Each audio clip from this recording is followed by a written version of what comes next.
ابھی آپ نے پچھلے دنوں ایک واقعہ دیکھا بٹل سیکٹر میں، اگرچہ اس کے حقائق مکمل طور پر توڑ پھوڑ کر بیان کیے گئے، لیکن یہ کہا گیا جی کہ انڈین فورسز نے ایل او سی کے اس طرف آنے کی کوشش کی ہے۔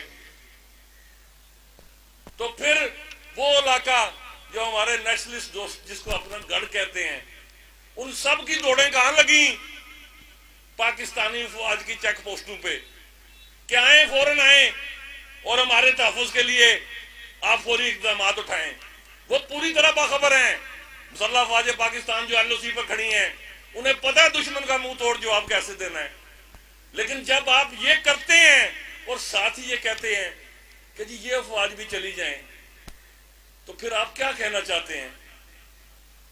یہ کون سی کشمیر کی خدمت ہے؟ یہ کون سی طریقہ آزادی کشمیر کا تحفظ ہے؟ ہندتوا کے کسی ایسے فلسفے کو بیس کیمپ کی عوام انشاءاللہ مکمل طاقت کے ساتھ مسترد کرتی ہے۔ ہم نے اپنے زور بازو پر اس خطے کو آزاد کروانا ہے، اور اس سلسلے میں مملکت خدا داد پاکستان نے اپنی خاکی کو خون میں لہرا کر اپنی افواج کے ذریعے اپنے مالی وسائل کشمیریوں کو فراہم کر کے اپنے شہریوں کے لیے وہ سہولیات بہم نہیں پہنچائیں جو اس وقت ریاست کے شہریوں کو حاصل ہے۔ ہم ان کے لیے اجتماعی طور پر ریاست پاکستان کے عوام کا شکریہ ادا کرتے ہیں۔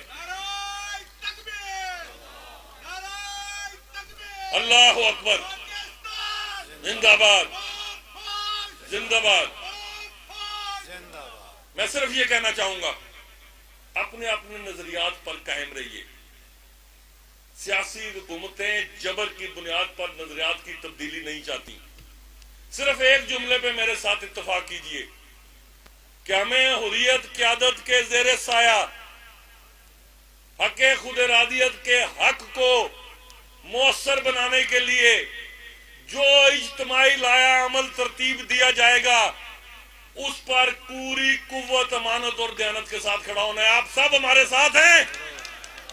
بس اس جملے کے ساتھ میں آپ سے اجازت چاہوں گا۔